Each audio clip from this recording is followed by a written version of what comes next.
On a hot Sunday in August, I traveled from Indiana to Tucson, Arizona right after church.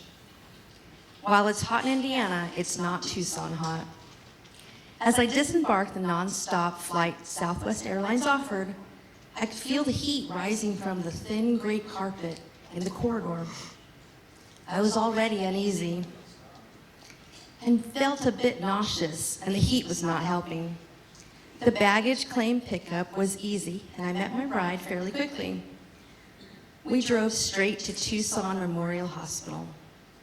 My grandmother accompanied me, and when we arrived, we were met with a team of medical staff, a doctor, a neurologist, a nurse, and a patient technician.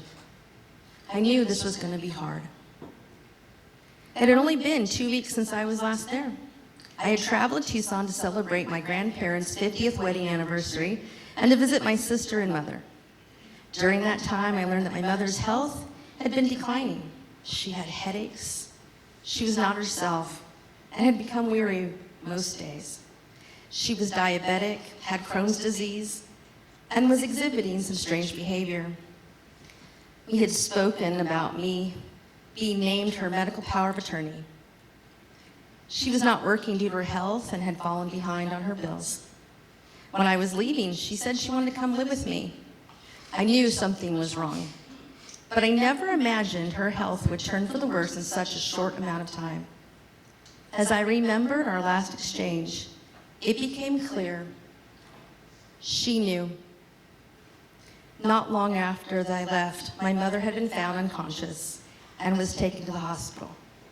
They did not find the DNR bracelet that my mother had purchased but was not wearing. Again, I thought, she knew. Over the past 2 weeks, I had been in contact with the staff at the hospital every day. They explained she was in a coma, that they had to insert a breathing machine because she could not take full breaths on her own.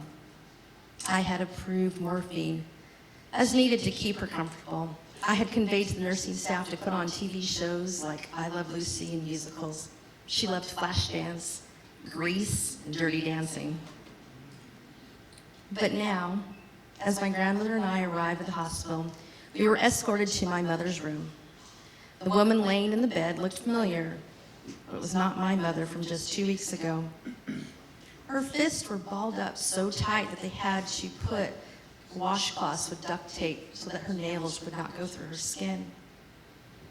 The breathing apparatus was making a loud suction noise. And when I looked closer, when she exhaled, green bile was exiting her body. Her eyes were closed, but still twitched a little, and her skin was very pale. I knew she was dying. I knew she was dying before I arrived, but this was intense. Again, I felt sick to my stomach. After listening to the reports of my mother's condition and reviewing her lab results, MRI images with noticeable brain decay, and seeing her in person, I was faced with a very difficult decision. It was my responsibility and my decision what to do next. In the state of Arizona, I was the power of attorney for both my mother's estate and medical decisions. It felt like such a huge burden in this moment. I asked my grandmother her wishes, and she answered she would support what I thought best. She said, "You have always known your mother best." My sister, on the other hand, wanted to know why her input was not being considered. After taking a night to sleep on my decision, I informed the staff I would like to proceed with a natural death, no machines. This was no life for my mother. She was a vibrant woman, a force, a friend once called her. She loved to roller skate, loved to swim. She had been an amazing swimmer and diver with many medals from competitions. She played the flute and loved going to the zoo or playing video games on the cube with her grandkids. Laying there in that bed in a coma was not how she wanted to barely live out the last days of her life. My sister asked if her pastor could come and pray with the family. I agreed, and we scheduled a family gathering in my mother's room. I went home to get an outfit for my mother. No one needed to see her in that state.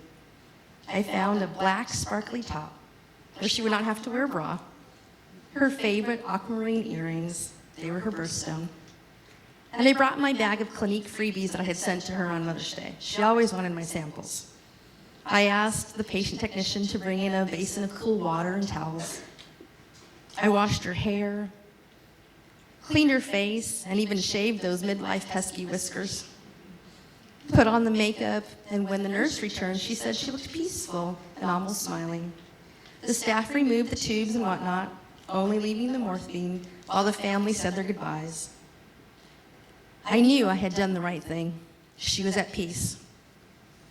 I inquired about how long we could expect my mother to sustain what little life she had in her. They expected 1 to 2 days. While she was in the hospital, I had to get her affairs in order. She had a single wide trailer that she was evicted from backspace rent until it was paid. She had a bird named Oliver that needed a home. There were legal matters to take care of, and the expected end of life, service, and burial. Feeling overwhelmed was an understatement. I felt like I was wearing one of those huge backpacks for hiking that weighed almost as much as I did. The scene from Runaway Bride, where Julia Roberts fell over backwards after putting on her pack, came to mind. So much had to be done. The first order of business was her personal belongings. I met with my sister at the mobile home and began the purge. As we started to take down the items on the shelf of her closet, we found perfectly wrapped birthday and Christmas gifts with bows and tags for all my children. She knew. As I teared up and realized how much she knew, I was met with a disheartened spirit from my sister. "Why only your kids?" she said under her breath. I thought it was obvious that it was because she lived locally and my mother would see my sister and her grandchildren at their birthdays and holidays, whereas I lived in Illinois. That was hard.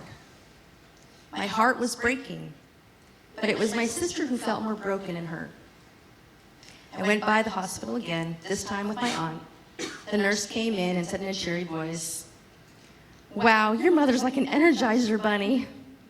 I exchanged glances with my aunt and raised my eyebrows. I have no poker face. The poor nurse tried to apologize for her remarks, but it was fine. It made me laugh. We both knew the time was approaching when my mother would take her last breath. I pulled up a chair and watched the movie on the TV with my mother and had a one-way conversation. I told her the mobile home had been taken care of. Her bird, Oliver, had a new home. Damn bird made me nuts singing the Saints School marching in.